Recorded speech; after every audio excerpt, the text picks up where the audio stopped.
ഈ ചൂട് കാലത്തൊക്കെ എപ്പോഴെങ്കിലൊക്കെ കഴിക്കാൻ പറ്റിയിട്ടുള്ള നല്ലൊരു ഫുഡാണ് കേട്ടോ അത്. വളരെ ഹെൽത്തിയാണ്. ഏത് സമയത്താണെങ്കിലും നമുക്ക് കഴിക്കാം.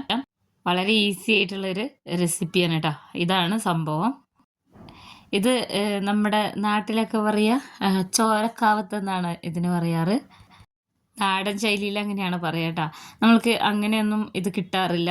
ഞാൻ കുറേ മുന്നേ ഒരു വീഡിയോ ഇട്ടിട്ടുണ്ടായിരുന്നു മാർക്കറ്റിൽ, വെജിറ്റബിൾ മാർക്കറ്റിൽ പോകുന്നത്. അപ്പോൾ അവിടെ പോയപ്പോൾ എല്ലാ ആഴ്ചയിലും പോകുന്നുണ്ടെങ്കിൽ നമ്മൾ ഏതെങ്കിലും ഒരു ഐറ്റം ഇതുപോലെ വാങ്ങും കേട്ടോ. റൂട്ടായിട്ട് വാങ്ങിക്കും. ഈ ആഴ്ച പോയപ്പോൾ വാങ്ങിച്ചത് ഈ കാവത്താണ്. നല്ല ടേസ്റ്റാണ് കേട്ടോ. നമ്മുടെ വീട്ടിലൊന്നുമില്ല.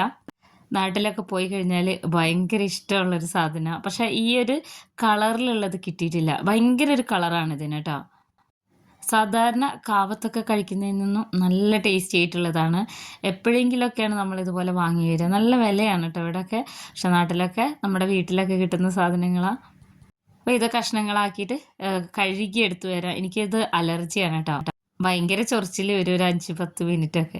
അപ്പോൾ ഇത് നന്നായിട്ട് മുറിച്ചെടുത്ത് കഴുകി വൃത്തിയാക്കി എന്നിട്ട് ഇത് കുക്കറിലിട്ട് കൊടുക്കുകയാണ്. നമ്മളിതിലേക്ക് മസാല ഒന്നും തന്നെ ചേർക്കണില്ല. ഒരു പക്ഷേ ഒട്ടുമിക്ക എല്ലാവരും ചെയ്യുന്നതായിരിക്കാം. ഇത് മുഴുവനായിട്ടും അരിഞ്ഞിട്ട് കൊടുത്തതിന് ശേഷം ഇതിലേക്ക് ഒരു 1/2 സ്പൂൺ ഉപ്പും കൂടെ ചേർത്ത് കൊടുത്തിട്ടുണ്ട് കേട്ടോ. എന്നിട്ട് ഇത് വേകാൻ ആവശ്യമായിട്ടുള്ള വെള്ളം ഞാനിത് ഇത്രയും എടുത്തിട്ടുണ്ട്. ഇനി ഇത് അടച്ച് വെച്ച് ഒരു 3 വിസിൽ മീഡിയം ഫ്ലെയിമിൽ വരുന്നവരെ നമുക്ക് സ്റ്റൗവിൽ വെക്കാം. ഇപ്പോൾ സ്റ്റൗവിൽ വെച്ചിട്ടുണ്ട്. അപ്പോൾ ഇത് വിസിലൊക്കെ പോയി ഒന്ന് ഓഫ് ചെയ്തിട്ടുണ്ട് കേട്ടോ. 3 വിസിൽ പോണേ. ഇനി ഞാനൊരു ചമ്മന്തി ഉണ്ടാക്കുകയാണ്. ഒരു മിക്സിയുടെ ജാറിലേക്ക് ഒരു 10-25 അല്ലിയോളം ചെറിയ ഉള്ളി ഇട്ട് കൊടുത്തിട്ടുണ്ട്. പിന്നെ പച്ചമുളകാണ് കേട്ടോ. ഇത് എരിവ് കുറവായതുകൊണ്ടാണ് കുറച്ച് എടുത്തിട്ടുള്ളത്. ഇതിന് പകരം നമുക്ക് നല്ല നാടൻ കാന്താരി മുളക് കിട്ടുകയാണെങ്കിൽ അതാണ് നല്ലത് കേട്ടോ. അപ്പോൾ അത് പച്ചമുളക് ഇട്ട് കൊടുത്തിട്ടുണ്ട്. പിന്നെ ഇതിലേക്ക് ഞാനിത് കാവത്ത് നമ്മൾ മുറിക്കുന്നതിന് മുന്നേ തന്നെ ഒരു ചെറിയ കഷ്ണം വാളംപുളി വെള്ളത്തിൽ കഴുകിയിട്ട് കുതിർത്താൻ വെച്ചിട്ടുണ്ടായിരുന്നു. അത് ഇട്ട് കൊടുത്ത് ഒരു 1/2 സ്പൂണോളം ഉപ്പും കൂടെ ചേർത്ത് കൊടുത്ത്. വാളംപുളിക്ക് പകരം ചെറിയൊരു കഷ്ണം മാങ്ങ ചേർത്ത് കൊടുക്കാം. ഇവിടെ അങ്ങനെ മാങ്ങ എപ്പോഴും കിട്ടില്ല കേട്ടോ. അപ്പോൾ അതാ നന്നായിട്ടൊന്നിങ്ങനെ നിർത്തി ഒന്ന് അടിച്ചെടുക്കുമ്പോൾ അതാ ഒരുപാട് ഇങ്ങനെ അരഞ്ഞു പോവാതെ നമ്മൾ അമ്മിയിൽ അരയ്ക്കുന്ന ചമ്മന്തിയുടെ ആ പരുവത്തിന് കിട്ടണം കേട്ടോ. നല്ല അടിപൊളിയായിട്ടുള്ള ചമ്മന്തി, ഉള്ളി ചമ്മന്തി റെഡി ആയിട്ടുണ്ട്. ഇത് ഇടയ്ക്ക് വാങ്ങിച്ചിട്ട് വൈകുന്നേരം കൊടുക്കുന്നതാണ് കേട്ടോ കുട്ടികൾക്ക്. അപ്പോൾ ഞാൻ ഇതിലേക്ക് ഒരു 3 സ്പൂണോളം വെളിച്ചെണ്ണ ഒഴിച്ചിട്ടുണ്ട്. വെളിച്ചെണ്ണ 1 സ്പൂൺ ഒഴിച്ചാൽ മതി കേട്ടോ. മക്കളൊക്കെ കഴിക്കുന്നതുകൊണ്ടാണ് ഒരു 3 സ്പൂൺ ഒഴിച്ചു കൊടുത്തത്. നല്ല അടിപൊളിയായിട്ടുള്ള വളരെ ഹെൽത്തി ആയിട്ടുള്ള നാടൻ ഉള്ളിച്ചമ്മന്തി ഇവിടെ റെഡി ആയിട്ടുണ്ട് കേട്ടോ. ഇനി നമ്മൾക്ക് കാവത്ത് നോക്കാം. എനിക്കിത് നല്ല ഇഷ്ടമാണ് കേട്ടോ. ഇതിൻ്റെ ഒരു സീസണൊക്കെ കഴിഞ്ഞെന്ന് തോന്നുന്നു. പക്ഷെ മാർക്കറ്റിലൊക്കെ ഇപ്പോഴും കിട്ടുന്നതുകൊണ്ടാണ് ഞാനിത് വാങ്ങിച്ചത്.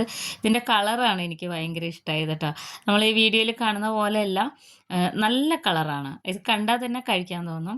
ഇത് നന്നായിട്ട് ഈ 3 വിസിൽ തന്നെ ഇത് വെന്ത് വന്നിട്ടുണ്ടാവും. ഇതിൻ്റെ കളറൊക്കെ കണ്ടില്ലേ. ഇതിൻ്റെ വെള്ളത്തിനും നല്ലൊരു കളറാണ്. പിന്നെ കാവത്തിന് പ്രത്യേക ഒരു മണമാണ്. ടേസ്റ്റ് എന്ന് വെച്ചാൽ വേറെ ഒന്നും ചേർക്കാതെ ഇതിങ്ങനെ പുഴുങ്ങി കഴിക്കുമ്പോൾ ഉള്ളൊരു ടേസ്റ്റ് ഉണ്ടല്ലോ. അപ്പം നാടൻ കാവത്തും ഇതുപോലെ ചമ്മന്തിയൊക്കെ ഇഷ്ടമുള്ളവരൊന്ന് കമൻറ്റ് ചെയ്യണേ. ഇതുപോലെ ഉണ്ടാക്കി കഴിക്കാറുണ്ടെങ്കിൽ. അപ്പോൾ അതാ ഞാൻ വെള്ളമൊക്കെ വാർത്തെടുത്തിട്ടുണ്ട്. നല്ല ഭംഗിയാണ് കേട്ടോ ഇതിനെ കാണാൻ വേണ്ടിയിട്ട്. ശരിക്കും ഇത് ദൂരെ നിന്ന് കാണുമ്പോൾ എന്തോ ഒരു വലിയ ഇഷ്ടമുള്ളൊരു സാധനം പോലെ ഇങ്ങനെ ഇരിക്കുന്നതായിട്ട് തോന്നും. നമ്മളിത് ഇപ്പം അടുപ്പിച്ച് വാങ്ങിക്കുന്നത് 3ാമത്തെ തവണയാണ് കേട്ടോ. അപ്പോൾ ഇന്ന് വൈകുന്നേരം രാത്രി ഇത് തന്നെയാണ് ഫുഡ്. അതുകൊണ്ടാണ് ഇത്രയും ക്വാണ്ടിറ്റി ഉണ്ടാക്കി വെച്ചിട്ടുള്ളത്. ഒരു 3 കഷ്ണം അല്ലെങ്കിൽ 2 കഷ്ണം ഉണ്ടെങ്കിൽ വൈകുന്നേരം കഴിക്കും. ഇത് ഇടയ്ക്കെങ്കിലുമൊക്കെ നമ്മൾ മക്കൾക്കൊക്കെ ഉണ്ടാക്കി കൊടുക്കണം കേട്ടോ. ഏതൊരു നാട്ടിലാണെങ്കിലും നമ്മളുടേതായിട്ടുള്ള കുറച്ചധികം രുചികളൊക്കെ നമുക്കിതുപോലെ പരിചയപ്പെടുത്തുന്നത് നല്ലതായിരിക്കും. മക്കൾക്കൊക്കെ ഭയങ്കര ഇഷ്ടമാണ് കേട്ടോ. അപ്പോൾ ഈ ഒരു കോമ്പിനേഷൻ ഇഷ്ടമുള്ളവരൊന്ന് കമൻറ്റ് ചെയ്യണേ. നല്ല ടേസ്റ്റാണ് കേട്ടോ. ഇത് വാങ്ങിച്ചു കഴിഞ്ഞിട്ട് ഞാനിത് മുളപ്പിച്ചിട്ടുണ്ട്. ഞാൻ പിന്നീട് സർപ്രൈസായിട്ട് കാണിച്ചു തരാം കേട്ടോ. അപ്പോൾ ഇന്നത്തെ വൈകുന്നേരം രാത്രിക്കും കൂടിയിട്ട് നമ്മൾ കാവത്ത് പുഴുങ്ങിയതും ചമ്മന്തി, ഉള്ളി ചമ്മന്തിയാണ്. എല്ലാവരും ഉണ്ടാക്കി നോക്കണം. വീഡിയോ ഇഷ്ടപ്പെട്ടാൽ ഫോളോ ചെയ്യാനും ലൈക്ക് ചെയ്യാനും മറന്നു പോകരുത് കേട്ടോ.